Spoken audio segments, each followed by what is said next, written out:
Karina, boa noite, a palavra é sua. Boa noite, Norton, boa noite, queridos amigos, Carolzinha, Pati, sempre uma alegria nós estarmos aqui juntos aprendendo sobre o Evangelho com o benfeitor espiritual Emmanuel, psicografia do Chico, na série Fonte Viva. Então, nós sempre pedimos para que as palavras do Mestre Jesus possam encontrar guarida em nossos corações. Então, meus amigos, hoje nós vamos refletir sobre a lição 69 da obra Vinha de Luz, intitulada No Serviço Cristão. E o versículo da lição de hoje, comentada pelo Espírito Emmanuel, está inserido na primeira carta de Pedro. Então, esse é o versículo: nem como tendo domínio sobre a herança de Deus, mas servindo de exemplo ao rebanho. Primeira Epístola de Pedro, capítulo 5, versículo 3. Então, vamos recordar um pouco sobre as cartas de Pedro. As duas cartas de Pedro foram endereçadas a um grupo maior de cristãos espalhados por diversas regiões da Ásia Menor.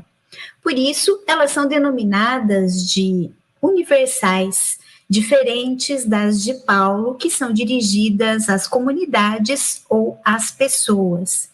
Então, Pedro diz que escreveu essa primeira epístola em parceria com Silvano, ou Silas, o Silas da segunda viagem de Paulo. E fazendo aqui uma pesquisa no EAD da Federação Espírita Brasileira, nós vamos ter que essa carta tem como finalidade sustentar a fé dos cristãos por conta das provações que estão passando ou irão passar. E o apóstolo escreve de Roma, também chamada Babilônia, em uma alusão à devassidão moral. Isso mais ou menos entre os anos de 64 e 67, onde ele se encontra em companhia de João Marcos, o evangelista, a quem Pedro considera como filho. Então escreve em grego e, portanto, deve ter sido assessorado por Silvano na redação da epístola. Silvano é inclusive mencionado na carta. Pedro informa que escreveu a carta por meio de Silvano. Então, algumas ideias contidas nos 5 capítulos da epístola. Perseverança nas provações, perseverança na fé, tendo Cristo como modelo. Faz uma exortação ao amor, à justiça e à liberdade. E no versículo trabalhado por Emmanuel na lição de hoje, nem como tendo domínio sobre a herança de Deus, mas servindo de exemplo ao rebanho. Então, significa que não se deve impor controle, domínio sobre a herança de Deus, ou seja, seus filhos. A herança de Deus somos nós. No versículo anterior a esse, Pedro pede para apacentarem o rebanho de Deus, tendo cuidado com ele, não usar a força. Rebanho é bastante simbólico. Rebanho para os pastores é o seu patrimônio, é a herança, e nós somos as ovelhas de Deus, ou de Jesus, que é o bom pastor. E o que o bom pastor faz? Conduz o seu rebanho para campos onde se encontram boas pastagens, cuida das ovelhas, transmite segurança, é a boa liderança. Jesus é o bom pastor, que alimenta o rebanho com as verdades espirituais. Ele é o governador espiritual do nosso planeta, guia e modelo da humanidade. Então, meus amigos, na lição de hoje, comenta o benfeitor. Aos companheiros de espiritismo cristão cabem tarefas de enormes proporções, junto das almas. Preocupam-nos profundos problemas da fé, transcendentes questões da dor.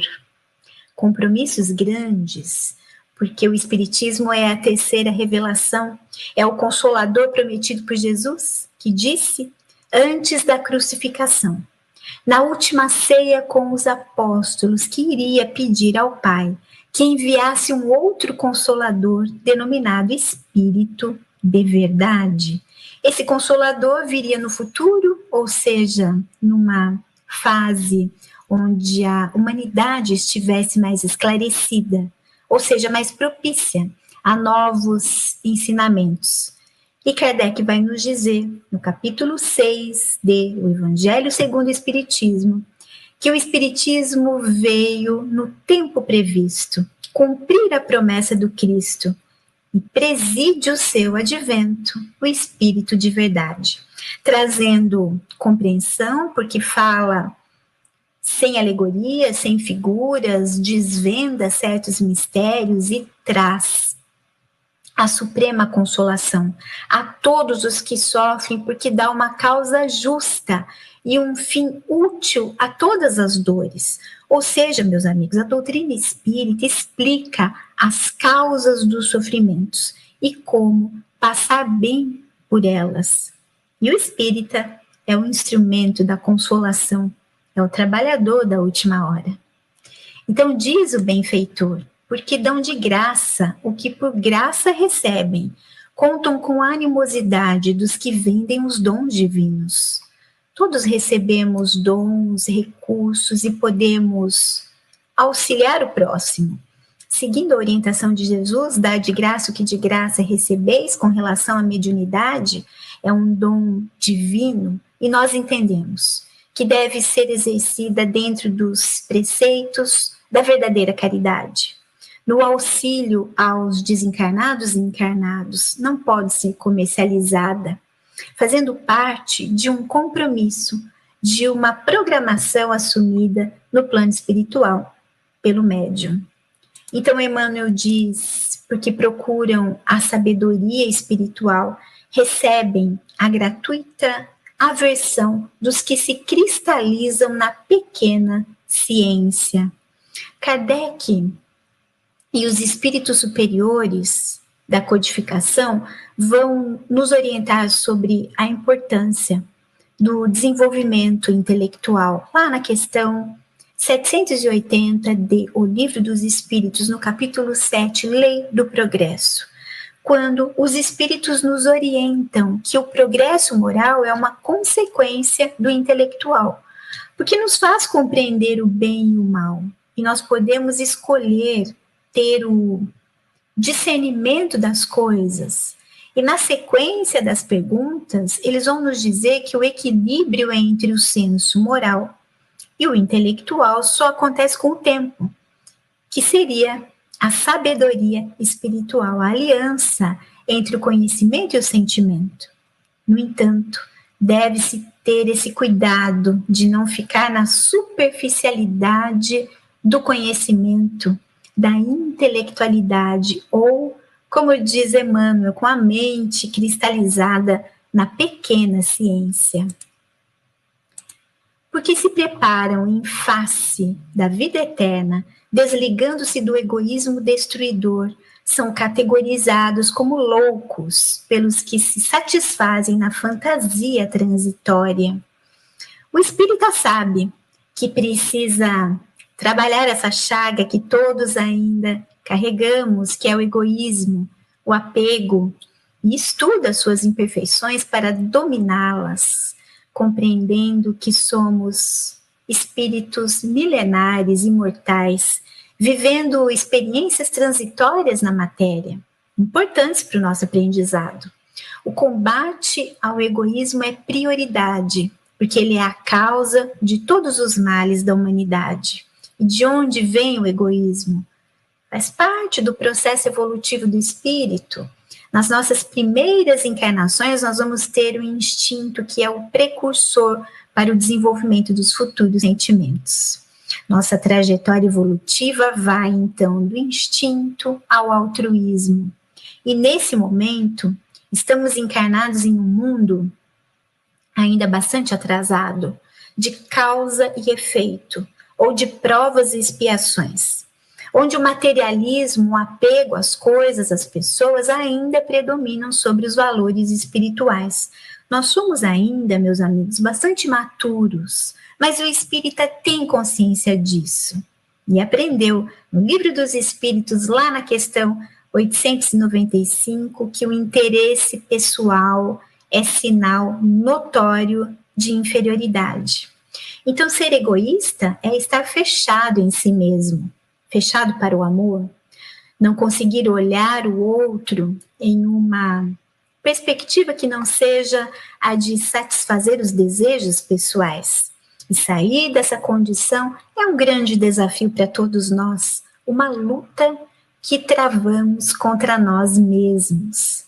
E muitas vezes nós somos bastante criticados por isso, como diz o benfeitor.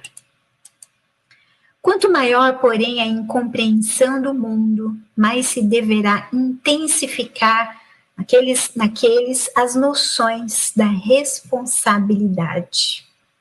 Então, nós temos uma belíssima passagem na obra Boa Nova, de Humberto de Campos, psicografia de Chico, que faz correlações com o que Emmanuel está dizendo aqui para nós. Essa obra traz informações espirituais sobre as passagens de Jesus e seus colaboradores, é muito interessante. E nós temos a lição intitulada Bom Ânimo, que conta sobre Bartolomeu, um dos apóstolos mais dedicados e responsáveis do Cristo. Mas ele era um apóstolo triste e não sabia exatamente os motivos das suas tristezas, mas ele sempre dizia que o evangelho o enchia de esperanças. E um dia ele comentou com Jesus, dizendo que por toda parte acontece a vitória do crime, o jogo das ambições, a colheita dos desenganos. E Jesus lhe falou com serenidade que o seu reino não era desse mundo, mas isso não significava que ele não gostaria de estender o seu reino a todos os corações que mourejam na terra. O evangelho teria, contudo, diz Jesus, que florescer primeiramente na alma de cada um, na alma das criaturas, antes de frutificar para o espírito dos povos. Jesus explica a Bartolomeu porque os viajantes da terra estão sempre desalentados, dizendo que os homens abusam, em geral, colocando a sua vontade imperfeita acima dos desígnios de Deus, dos desígnios superiores, perturbando a própria marcha. E por isso resultam as mais ásperas jornadas obrigatórias para a retificação das faltas cometidas. Explicando então para Bartolomeu a questão da lei de causa e efeito e a nossa responsabilidade na jornada evolutiva. Bartolomeu entende tudo isso, mas ainda pergunta: mestre, os seus esclarecimentos dissipam os meus pesares. Mas será que o evangelho exige de nós a fortaleza permanente? E Jesus vai dizer a ele: a verdade não exige, Bartolomeu, transforma. O evangelho não poderia reclamar estados especiais dos seus discípulos de Jesus, mas é preciso considerar que a alegria, a coragem e a esperança devem ser os traços constantes de suas atividades. E aí Jesus vai dizer: por que nós vamos nos firmar num pesadelo de uma hora se nós conhecemos a realidade da eternidade com o nosso Pai? E nós fazemos isso, meus amigos, nós nos firmamos nas nossas dores, nas nossas dificuldades, nos pesadelos e esquecemos que somos espíritos imortais. Mas Bartolomeu pergunta para Jesus: mas e com relação aos negócios do mundo, que são adversos, e quando tudo vem contra nós, todas essas adversidades? A tais questões propostas por Bartolomeu, Jesus respondeu: qual é o melhor negócio do mundo, Bartolomeu? Não será a adversidade, a dificuldade dos negócios no mundo um convite amigo para a criatura aprender a semear com mais amor? Ou será que não é um apelo indireto que arranque da ilusão da terra? para as verdades do reino de Deus? Diante de tudo isso, Bartolomeu acalma o seu coração, mas ainda insiste com Jesus. E quando nós perdemos um ente querido, um ente amado, insiste Bartolomeu, é justo ficarmos tristes? E Jesus responde, mas quem estará perdido se Deus é o Pai de todos nós? E mais à frente, Jesus vai dizer que a morte do corpo abre as portas para um mundo novo, para a alma. Ninguém fica verdadeiramente órfão na terra, como nenhum ser está abandonado de Jesus, porque tudo é de Deus. Todos nós somos filhos de Deus.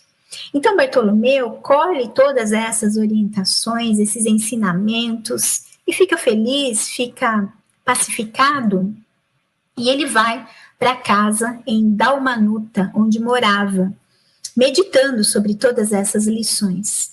E ele chega em casa de madrugada, e com o barulho da porta, os seus irmãos escutam e vão para cima dele, falando impropérios, acusando de mau filho, de vagabundo, de traidor da lei. Ele passava o dia trabalhando com Jesus.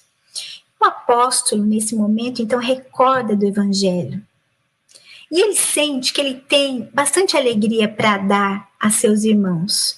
Por isso, ao invés de reagir asperamente, revidar, como ele fazia sempre, como fazia das outras vezes, Bartolomeu sorri com bondade e dá algumas explicações amigas. Bartolomeu, meus amigos, era incompreendido pela sua família, como espírita, na lição de hoje, por Emmanuel. O seu velho pai também o acusou, acabou escorraçando Bartolomeu dali. Mas Bartolomeu achou natural essa reação da família. Seu pai e seus irmãos não conheciam Jesus. E ele, Bartolomeu, conhecia os seus ensinamentos. A partir daí, Bartolomeu adotou uma nova atitude mental, transformando os desalentos, a tristeza em alegria, pelos ensinamentos regeneradores de Jesus. Bartolomeu era um trabalhador dedicado ao evangelho, incompreendido pelos seus familiares e amigos. Quantos de nós espíritas somos incompreendidos pelos nossos familiares por conta da nossa dedicação à causa e à casa espírita, meus amigos? Temos aquela famosa frase que muitos já ouviram em casa: vai ao centro de novo, leva o seu colchão e dorme lá. E entre os próprios espíritas, existem aqueles que não compreendem a dedicação ao trabalho do outro companheiro espírita que é mais atuante, mais responsável no exercício do compromisso com a casa espírita e com a doutrina espírita. No entanto, meus amigos, assim como Bartolomeu, nós conhecemos Jesus e o seu evangelho e as grandes verdades espirituais reveladas pelos espíritos superiores da codificação com Kardec, espíritos da equipe de Jesus, que nos ajudam no entendimento e prática da Boa Nova, que é alegria, esperança e nos traz responsabilidade nesse sentido. Então, a nossa atitude mental deve ser a de Bartolomeu frente à incompreensão do mundo, como nos diz Emmanuel. Não falamos aqui dos estudiosos, dos investigadores ou dos observadores simplesmente. Referimos-nos aos que já entenderam a grandeza do auxílio fraternal e a eles se entregaram de coração voltado para o Cristo. E diz Emmanuel, encontram-se nos círculos de uma experiência nobre demais para ser comentada, mas a responsabilidade que lhes compete é igualmente muito grande para ser definida. É aquele, meus amigos, que já compreendeu o ensinamento, foi impactado no sentimento e sabe que quando auxilia o próximo, o maior auxiliado é ele mesmo, porque isso promove um autoencontro. Eu saio do meu umbigo, do meu egoísmo, das minhas dores, dos meus problemas e me volto para alguém que tem mais problemas, mais dores, e isso engrandece, enobrece a alma. Então, Emmanuel vai encerrar dizendo: a ti, pois, meu irmão, que guardas contigo os interesses de muitas almas, repito as palavras do grande apóstolo, para que jamais te envaideças, nem procedas como tendo domínio sobre a herança de Deus, mas servindo de exemplo ao rebanho. Ou seja, o que ele está dizendo para nós? O domínio, no sentido do poder, não é amor. Porque quanto mais poder sobre o outro, menos amor se tem. E os espíritos superiores da codificação nos orientam no capítulo belíssimo sobre lei de liberdade, no Livro dos Espíritos, que a convicção não se impõe. E se há algo que podemos impor ao outro, é a fraternidade. Olha que belo isso. E isso se faz pelo exemplo. O maior modelo de liderança é Jesus. Uma liderança servidora e não uma liderança dominadora. Porque ele disse para nós: se alguém quiser ser o primeiro, seja o último de todos e o servo de todos. Naquela cena famosa do lava-pés, que expressa a proposta do trabalho e da amorosidade, mas exige sacrifícios, meus amigos. Exige renúncia, renúncia do ego, renúncia do orgulho, da vaidade, do poder, renúncia de querer ser visto, de querer ser admirado. O sentido do servir envolve a busca da humildade. Quando servimos, nós perdoamos, nós pedimos desculpas, nós revisamos o erro, damos segundas chances, corremos o risco de sermos mal interpretados, mas esse é o exercício do amor e não do domínio. No passado, nós tínhamos o dono do centro espírita, aquele que mandava, o centro espírita do fulano, o centro espírita do médium, aquele médium que era dominador, o centro das atenções. Tínhamos o presidente vitalício, parecia uma ditadura, sempre o mesmo presidente. Hoje já não pode mais ser assim. As lideranças servidoras delegam para o trabalho em equipe, renovando, buscando todos a autotransformação amorosa. E Kardec, ele disse na obra Viagem Espírita, em 1862, que o que se busca na doutrina espírita é o que toca o coração. Olha que lindo, uma frase de Kardec. Portanto, para todos nós espíritas, vamos nos lembrar uma outra frase, uma frase atribuída a Giovanni di Pietro di Bernardone, conhecido como São Francisco de Assis. Ele disse, ou dizem que ele disse: pregue o evangelho o tempo todo, e se for necessário, use palavras. Muita paz a todos, meus queridos amigos. Muito bem, muito obrigado mais uma vez, Karina, pela excelente aula, pela excelente exposição. Carolzinha, boa noite, minha amiga. Tudo bem? Gostou da exposição? Boa noite, Norton. Boa noite, Karina. Boa noite, Paty. Boa noite a todos. Sou suspeita porque eu sou fã da Karina. Ela passa o ensinamento de uma forma tão gostosa de ouvir. E, nossa, fiz várias reflexões aqui. Eu acho que o principal para mim dessa lição foi a questão da gente... Claro, tem várias formas da gente passar aí os ensinamentos de Jesus, né? Conversando, falando, mas ficou para mim essa questão do exemplo.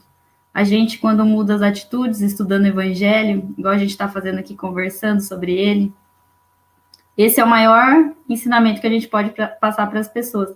Assim como a Karina mencionou do Boa Nova, com Bartolomeu, né, conversando com Jesus, os familiares não compreendiam. E, às vezes, numa atitude que ele teve, embora ainda não compreendessem, né, mesmo assim, ele continuou firme com os ensinamentos de Jesus. Ele tinha essa certeza dentro dele. Então, que a gente possa ficar firme também, ter essa convicção, porque eu sempre falo, né, quando a gente estuda o Espiritismo e os ensinamentos de Jesus, a gente não acha, a gente sabe que é assim. Então, é uma convicção e uma força que nos move. Então, é isso. Karina, obrigada, viu, pela aula de hoje. Foi muito linda. Muito bem, muito obrigado, viu, Carolzinha, pelas suas palavras aí também. Tia Pati, e aí, hein? Gostou? Tudo bem? Boa noite. Boa noite, Norton, Karina, Carolzinha. Muito linda essa lição, muito linda mesmo. E o que me tocou mais, que eu acho que não sou só eu, mas várias pessoas, né, passam por isso, que muitas vezes a gente é incompreendido mesmo pela família, principalmente aqueles cuja família não é uma família espírita, né? Então, por que você, como a Karina mesmo disse, né? Todo dia, né? Toda semana, toda hora, né? Você não sai disso, você só fica nessas lives, né? Mas, quando a pessoa começa a perceber o seu despertar de consciência, quando a pessoa começa a ver o seu exemplo, como bem falou a lição, que você modificou, que você está diferente, a pessoa começa a entender que aquilo é bom, né? Nossa, se a pessoa está bem, está feliz, então é bom. Então, os próprios familiares começam a ficar mais curiosos e também procurar isso, né? Eu falo que as lições de Jesus, quando entram na vida da gente, né? Elas entram para ficar mesmo, elas entram para tocar o coração, para tocar a nossa alma. E quando a gente caminha, né, olhando as sandalinhas de Jesus, assim, e caminha ao lado dele, é incrível e não tem nada melhor para a nossa vida, para o nosso sentimento, e isso irradia para outras pessoas também. Isso é o verdadeiro exemplo. Quando o seu ser, seu espírito irradia essa luz, né, que vem do mestre, apesar da nossa luz ainda ser bem fraquinha, mas eu acho que os exemplos de Jesus é tudo na nossa vida. Obrigada, Karina, linda lição. Muito bom, perfeitas as observações aí, tanto da Tia Pati também da Carolzinha Manzano. Ô, gente, então, encerrados aqui por aqui, Karina quer acrescentar mais algum detalhe? Apenas agradecer, Norton, e dizer a todos que devemos sim seguir em frente no serviço cristão. Vamos lá.